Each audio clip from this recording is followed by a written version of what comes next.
Hey y'all, what's up? This is Jesse Both from the 19th hole, and we're here to talk about the up and coming tournament by Playdemic. And it's getting a little bit cold outside. Turkey time is just around the corner this Thursday, and that means it's definitely fall. And that means we got the fall major here, which starts Monday, November 26th, which is next Monday. And this is the third major tournament of the year presented by Playdemic. So definitely an exciting time and a time to definitely buckle down and learn the course. We do have a brand new course here in this tournament. So let's first talk about the tournament. You have the choice of playing in four divisions: rookie, pro, expert, or masters. And as you see below, these are the prizes that are available. And the way to get to these prizes is first, you got to qualify. And the way you do that is you have three chances to do that: Monday, Tuesday, and Wednesday. You only got to qualify once. But if you miss qualifying on Monday, you can try again Tuesday. If you miss Tuesday, you can try again Wednesday. If you miss the third time, you're out. You will not have a chance to move on to the next round of the tournament. Do keep in mind each time you qualify, you do have to repay the fee for each of the divisions. So if you play a rookie, you gotta repay that fee to qualify. So if you do qualify, you get to move on to the opening round, which is on Thursday and Friday. You have 2 days to play 18 holes, and if you're in the top 50 of your division, you get to move on to the weekend round. And the weekend round is where these prizes come into play. So based on how well you do on the weekend round, the prizes kind of scale down. If you're able to win, as you see here, what you can win for winning first place is right there below under each division. The prizes have not changed from previous tournaments, which is a little bit disappointing to me. I would hope that they would give you a little bit better prizes during a fall major, a major tournament, but they didn't. But there is one thing that is different. With the introduction to clans, you do earn clan points for making it to the weekend round, and then your clan points scale depending on how well you do.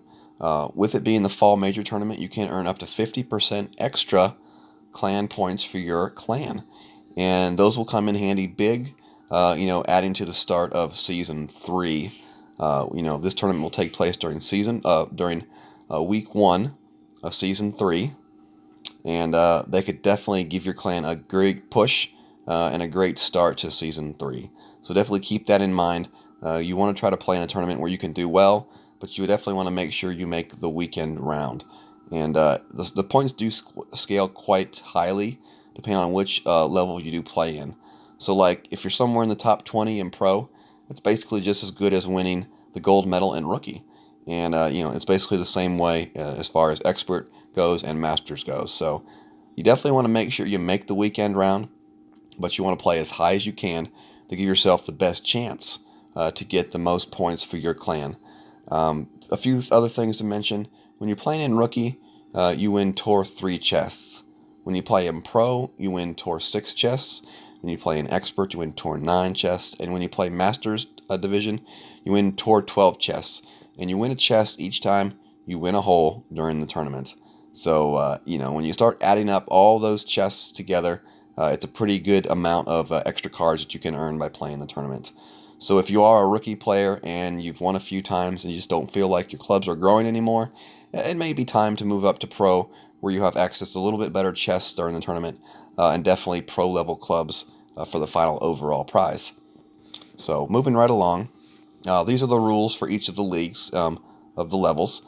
Pro level, play from the front tee, 3 to 6 mile per hour wind, and a 6% increase in needle speed. Not really enough to really tell a difference when you're playing. Pro level, though, you play from the middle tee, 7-10 miles per hour, 15% increase in needle speed, so a little bit faster right there.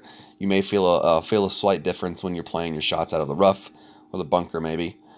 Expert level, also played from the middle tee, same as the pro, a little bit higher winds, 30% needle speed increase, so that doubles.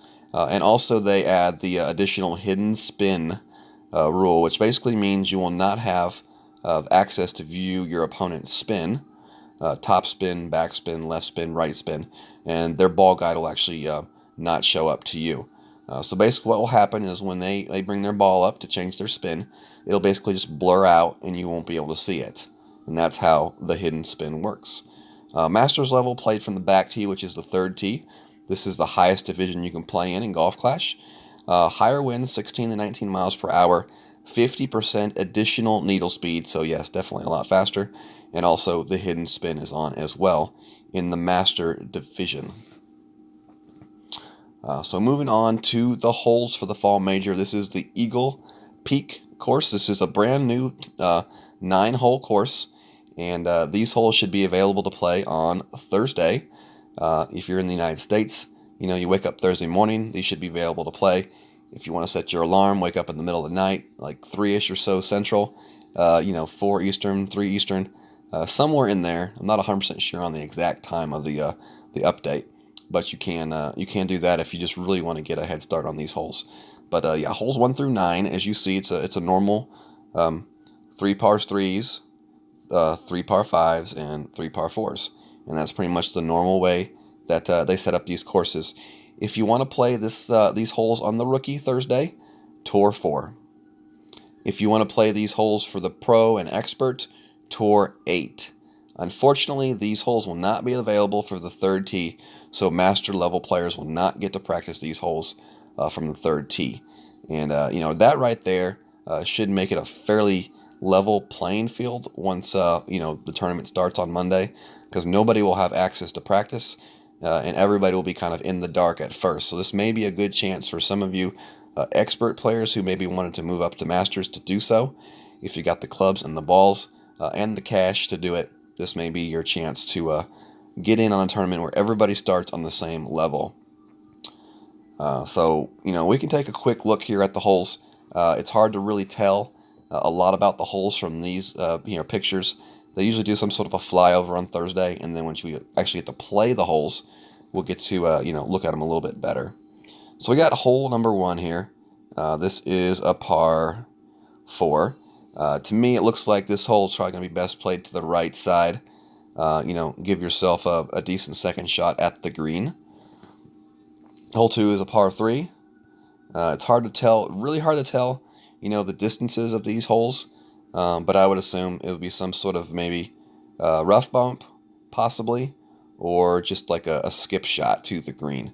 Once again, we don't know what the elevations are going to be like, and we don't know what type of a surface we will see. If Playdemic is true to the last 2 tournaments, we'll have fairly bumpy greens and bumpy fairways, so it'll be really tough to predict the bounces for these shots.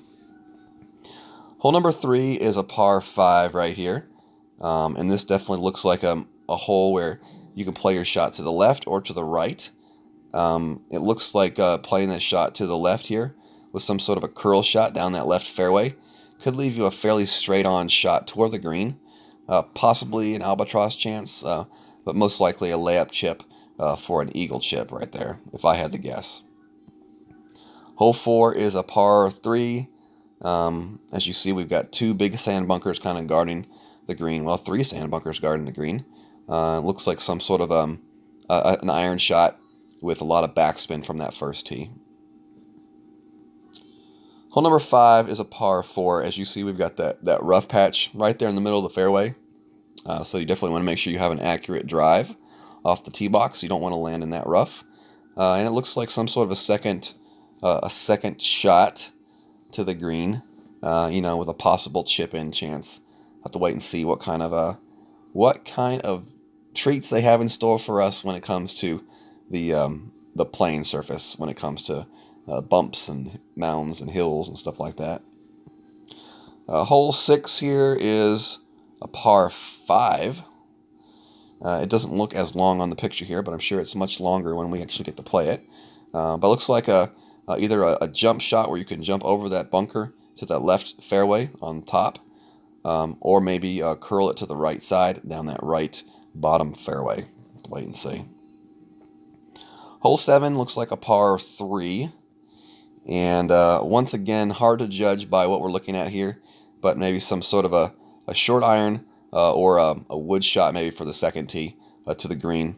To wait and see what kind of hills and bumps we have to play with. Hole 8, par 4. This kind of looks like a hole we've seen before. You got to go to the left or to the right.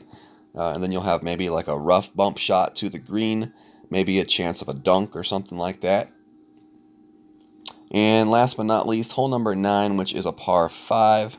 This one looks like a fairly long hole. Looks like you could possibly go left, jump it over that rough, or if you can go right, looks like a very narrow fairway.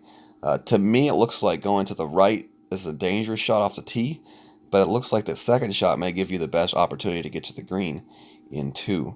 So we'll just have to wait and see. Once again, very tough to look at holes like this and just predict how you're going to play them. So hopefully through the flyover, we will get a little bit better of an idea of what to expect, and then also starting Thursday, we can start playing the Tour 4 and Tour 8 to get a little bit better of a grasp on these holes. I will do a rookie guide and a pro expert guide. The rookie guide will most likely come out Friday. The pro expert guide will come out Saturday. We will be doing our normal note sheet where we have holes 1 through 9, and we will also be introducing an expanded note sheet, so there will be more information to come on that as well. If you're not a member of our Facebook group on the 19th hole, definitely join us, check us out. Just go into your search bar and type in Golf Clash the 19th hole. All those sheets and stuff like that and guides will be available through that site, as well as my YouTube channel. I also do posts on Reddit as well. So as you can hear, kind of congested, kind of losing my voice here. Got a little bit of the fall sniffles. But hopefully y'all have a good day. Hopefully y'all have a great week. I will be doing friendly stream on Friday. So if you want to play some Tour 4, play some friendlies with me, J-Bone, and just have some good fun, definitely join me on my stream on Friday night. Somewhere between 8 to 9 p.m. Central Time is when I plan to do that friendly stream. So hopefully y'all enjoy Thursday. Hopefully y'all do a little shopping on Friday, all while trying to practice those new holes for the fall major. Y'all have a good day, have a good night, and God bless.